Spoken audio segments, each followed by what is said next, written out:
yeah, because the last chat we had, it was about, like, we talked a lot about immunity, immunity health, like specifically gut health, and how we're both like looking at, rebuilding our gut. And me personally, like, I've noticed, just quickly I'll share, like, a few months ago, maybe a couple of months ago, I was going through this depression stage, and I was like, what the hell's going on? I knew there's nothing in my life that made me depressed. Like, it was pretty, I had an amazing partner, and like everything was like good out there, but like my state was absolutely like crap. Yeah. And I was like, what? So then I went to, a doctor and another person, and it was came down to my gut health. So yeah, and the last kind of couple of months have been like, almost instantly, as soon as I got the herbs in me, like I almost noticed instant like mood elevation.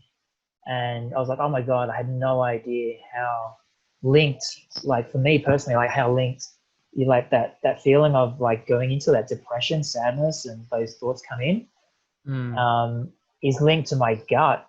Like, yeah, so maybe we can so just some stuff around that. I mean, our gut has, I think it's more cells than a human body has. There's this variety of cells in our gut, and it's a whole biome, it's a whole ecosystem that they're only really starting to discover now, the impacts of gut health on the rest of the human body. And yeah, it's almost like a second brain, actually. So it's very important what we put in our guts. And I've been atrocious with this, in my 20s. Absolutely. It was, McDonald's lunches every day and stuff. Like, it was tragic food that I was putting through me.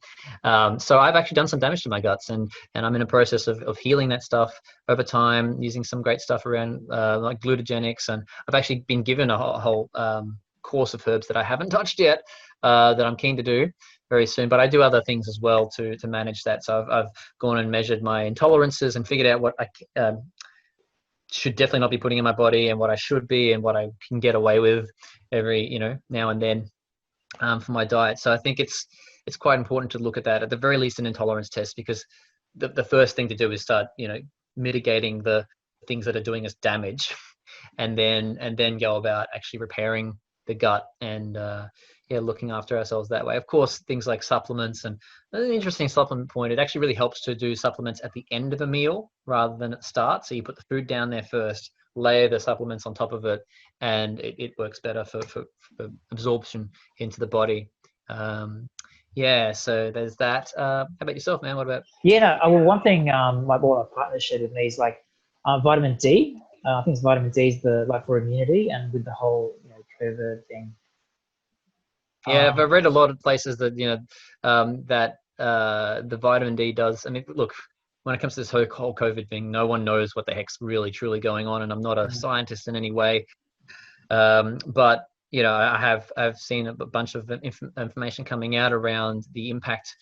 Look at when people die to COVID, how much vitamin D levels they have, and apparently there's much less vitamin D in people who do unfortunately succumb to COVID, and it can also be part of the link for old people. I mean, obviously older people are going to be more immunocompromised in the first place, but there are also a lot of them just sitting indoors and not getting that vitamin D. And being a gamer, I don't get a lot of vitamin D, so it helps to just even go for a walk. Interesting thing about that is that a lot of the vitamins and the goodness that comes from sunlight only comes from direct sunlight. So if it passes through a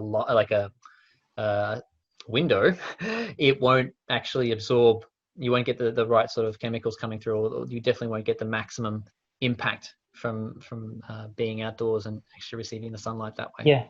And I heard of the when they were doing experiments, I think 20, 30 years ago, they were doing these experiments on vitamin D, and they were doing them outdoors, and people were getting the vitamins, and then they decided to make the experiments indoors, and it was behind glass, and the benefits, they noticed it was changing, but they didn't realize that the glass had an effect. And I see, obviously you can supplement it with vitamin D, but that reminds me of a book called the Depression Cure, and it's a bold name for a book, but they have measured this, and this guy you can look up the book and and watch his TED talk, see this guy. It's phenomenal that information is not out there, especially with the amount of depression going out around there at the moment. And he covers these 6 different things that we can do to measurably, I think it's something like 80% success rate on like curing depression by people having these lifestyle changes. So he calls them therapeutic lifestyle changes, and they include the vitamin D, fish oil, diet, exercise, social connections, and I think it was self-talk. But yeah, have a look at the book, and it's like compared to the, gosh, like for an antidepressant to become put on the market, like to be seen as being working, all it needs to do is beat a placebo. So some of the like depression fixes that they have out there, like 24% is the average rate on a placebo for somebody being cured of depression, and some of these antidepressant medications are like 26% success rate, and that's not factoring in all of the other damage that they do to the body. So yeah, lifestyle is definitely the place to go to first. And I get it, like it's so hard to make those lifestyle changes when we're in the midst of the depression itself. And I've been in pretty big low points as well over the last few months, and trying to figure it out and going, I've got the relationship of my dreams. How can that be the case? And fair enough, I've got a bunch of financial pressures and things like that. But it was interesting to feel that once I made those lifestyle choices and changes, it's made a huge difference for my quality of life.